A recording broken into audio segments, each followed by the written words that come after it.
with the Senate impeachment court set to resume proceedings next week. Among the key issues awaiting the senator judges is whether to grant the prosecution's request to subpoena the vice president's bank and tax records. Questions are also being raised about the role of the senator judges, the pace of the trial, and what lies ahead. Joining us tonight is impeachment court spokesperson attorney Reggie Tongkol. Attorney, thank you very much. Alam ko napakadaming grabe schedule mo, but thank you for joining us in the flesh. It's glad to be back here again. Siyempre, it's like coming home lagi. Wow, and I love that Taya. Ay, salamat. All right. So, Attorney Reggie, so far, second week now completed. How would you describe the progress of the proceed? Alam ko hindi ka pwedeng maging subjective or partial kasi kailangan mo maging the neutral spokesperson. Yeah. Pero sa iyong pananaw, is it proceeding according to plan, pace, schedule? Yes, actually, we are very glad with the pace because the court has finished almost 80% of whatever it has scheduled to finish or the task na kailangan matapos. So, ang napending na lang dyan is yung subpoena do sa STECUM doon sa mga records ng respondent Duterte. Other than that, the witnesses' presentation have been finished. And the court also thanks the prosecution para napaikli ng konti yung presentasyon naman ng Article 4. So, kasi kung 2 days ang bawat testigo at 10 yung testigo nila, kung lahat yun na ipresenta, it would entail 20 days out of the 11 days na itinakda ng korte. So, nagpapasalamat din yung korte doon because of the fact na, of course, it was their discretion, the prosecution's discretion. It will also be the defense's discretion when the time comes that they are going to present their evidence. Pero for the meantime, for the past 2 weeks, we see the progress as normal yung pace na ganito in an ordinary courts naman natin sa baba. Again, hindi siya completely criminal trial, hindi siya legal procedure. May political component ito, Attorney Reggie, no?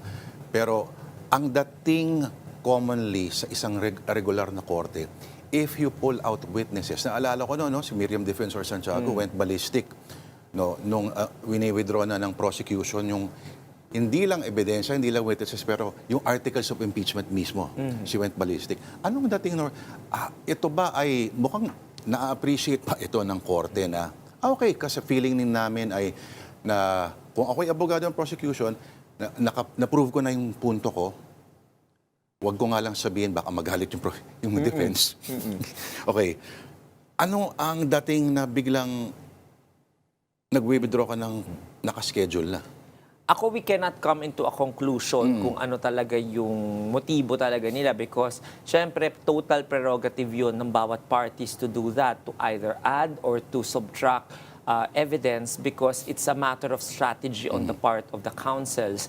Now, as a trial litigator for a long time already, I also know na once na you've already established a case or established a point, all the other corroborating witnesses or mga ebidensya na corroborating lang, dagdag lamang, ibig sabihin, or nagpapatunay lamang para dagdagan yung isa pang napatunayan na, baka redundant na. So, kaya ikaw, iisipin mo na kung gusto mong pabilis yung kaso mo, tatagalin mo na sila. Kung kailangan pa ng konting rekado yung kaso mo para ma-build up mo pa yung punto at yung burden of proof mo at burden of evidence mo, magampanan mo, kung magdadagdag ka, then magdadagdag ka pa. So yun yung reservation naman sa pre-trial order. So under the Supreme Court decision of Tanenge, it's the party's discretion and the court will also, as part of its inherent powers, see kung is that okay ba o hindi, kung may justifiable reason ba o hindi. So, basta pinapaalam lamang sa korte at hahayaan naman yung both parties na gawin ang gusto nilang gawin doon sa kanilang bawat na kaso. Kaso ang problema, para pag pinaghandaan ng ilang mga senator judges, halimbawa, pinaghandaan nila at pinag-aralan na halimbawa yung ebidensyang ito at yung witness na ganito, medyo hindi yata nila ma-appreciate yun, attorney. No? Oh.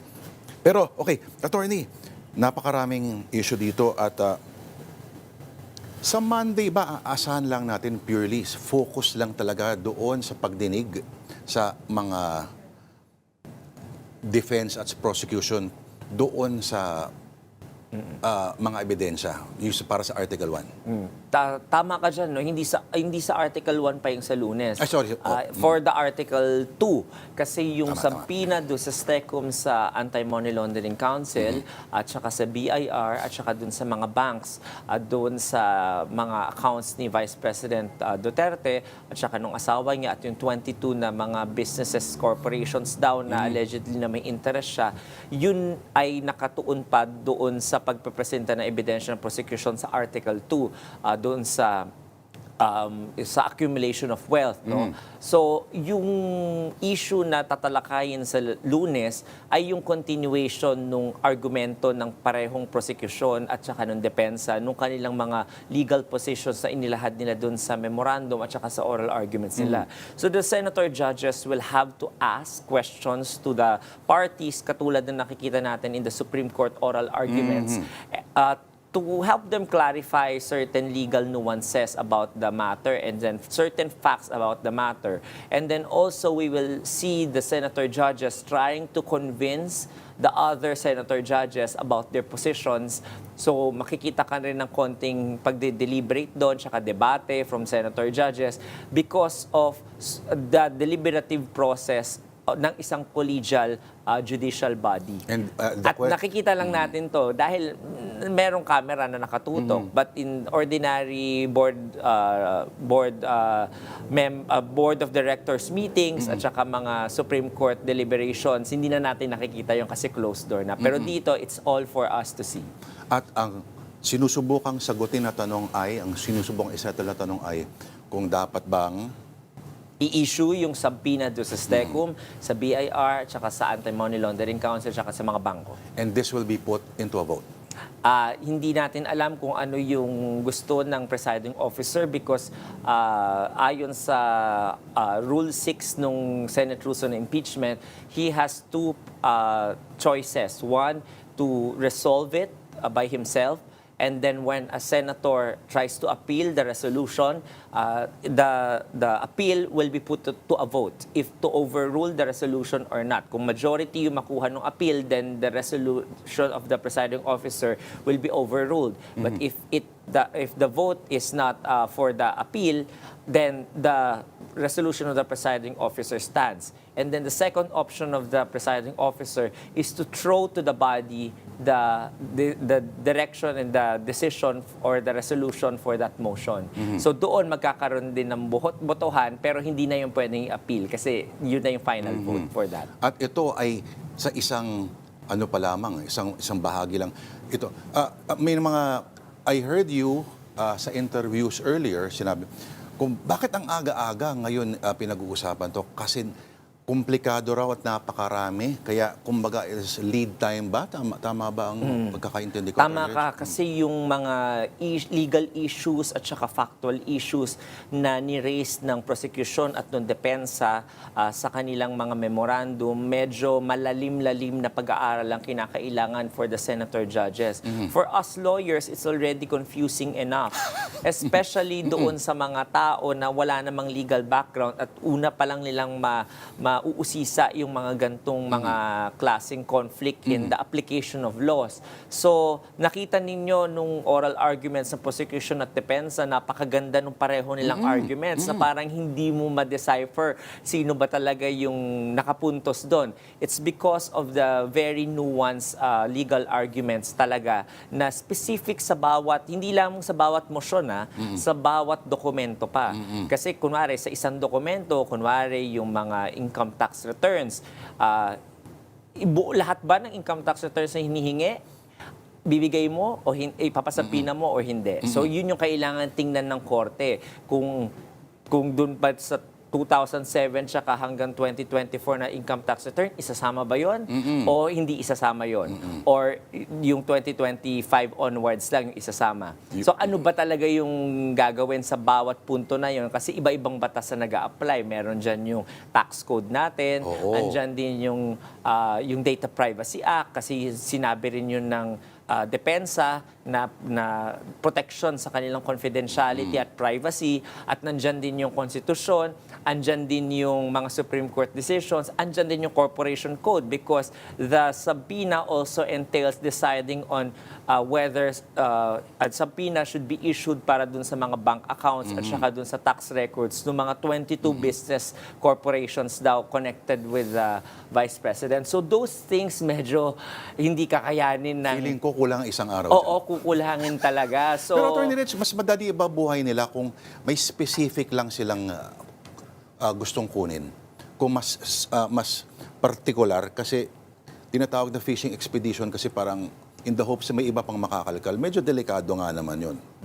one of the requirements sa pag-issue ng subpoena, kung nagre-request ka, is dapat i-specify mo with definiteness yung dokumento, no?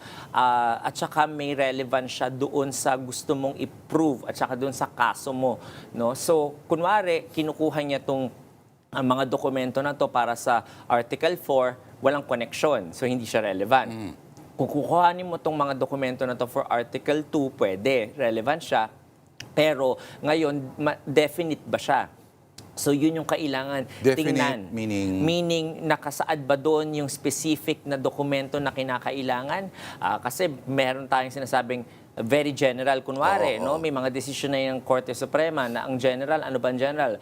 All documents, ganyan, di ba? So kung hanggang dun lang yung all documents from the BIR, hindi pwede. Hindi pwede 'yon kasi anong dokumento 'yun? Kahit yung BIR hindi nga alam kung paano magko-comply. So kailangan tingnan 'yon bawat isa at saka kung anong mga confidentiality at privacy issues lang matutukoy sa bawat isang dokumento na 'yon. Banggaan ito ng kung alin ang mas mahalaga sa ligang batas o yung privacy ng isang individual. Tapos banggaan din ng mga kaso. Yes, yan yung arguments ng dalawang panig, no? Yung usabi ng prosecution, the interest of the state in trying to make its public officers accountable and to the impeachment court's power to solely try and decide impeachment cases overrides the confidentiality and privacy rights of the one being impeached. Habang yung kabila naman, yung pinupunto niya yung ng depensa, yung Duterte versus House of Representatives, na kahit na may ganong kapangyarihan ng bawat korte na mag-imbestiga at saka tingnan yung mga dokumento, hindi pwedeng lang pagmamalabis ito at hindi nare-respetuhin yung due process naman nung nasasakdal o nung respondent. Nako, mahaba-habang usapan to, Tony. Pero pwede bang, kung buong araw, ay parang ang mga back and forth lang ni Chel Jokno at ni Michael Poe, pwede bang puro ganun lang marinig namin buong araw? Kasi mapapaano kayo, oo nga naman, oo nga. Yeah. Malinaw. Or baka nasanay lang tayo puro objection kasi. At I think ganun yung mangyayari talaga. Kasi iba to doon sa pagpipresenta ng ebidensya na nakita natin the past few days. Walang mag-o-object. Wala gano'ng mag-o-object dito. Except siguro baka may mga points doon na parang in a way objection na rin doon sa sinasabi ng isang panig.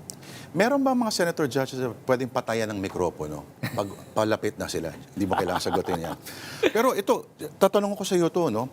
Affected daw pala si Senate President Win Gatchalian sa mga memes sa social media. Of course, tao lang din naman siya, no? Na kung yung mga memes sa... ewan ko kung nasusundan mo to. Nakita ko. I'm aware. Napag-usapan na rin namin ni Senate President. Of course, sinabi niya nga... Paglilinaw lang, no? Ang nasasaktan si Senate President Win Gatchalian sa mga memes na para daw siyang parang flower vase or flower vase kung social ka. Na kasi ando lang siya sa tabi ng presiding officer, pero as Senate President, optics kasi yun di ba? Attorney Reg, anong pinag-usapan niyo po rito? Napag-usapan namin yun at sinabi niya, syempre tao lang rin siya, no, nasasaktan sa ganon. But of course, he's also a mature politician already. He knows that it's part of the role as a Senate President and as a Senator itself, no? Pero ang kailangan makita kasi ng mga tao dito is hindi po kapulaan yon kay Senate President o kay Presiding Officer o sa Senado. Actually, it shows the strength of both leaders. One, it shows the strength of the Senate President in being the leader of the Senate. He was able to tap the right person to do and delegate the job to preside over the impeachment court, diba? So it takes a very strong man, a very confident man to know kung hanggang saan lang yung Yes. kakayanan mo. That is wisdom and humility. Yes, totoo yun. So, dapat yun yung ma-highlight talaga is the quality and kind person na meron si Senate President. And at the same time, si presiding officer din, it's a strength and courage to take on the duty. Kasi alam natin na pag nandun ka presiding officer, mapupulaan ka rin naman doon. Nandun ka sa stage na yun eh. So, para to take on the duty na at gampanan mo yung iniatas sa'yo ng Senate President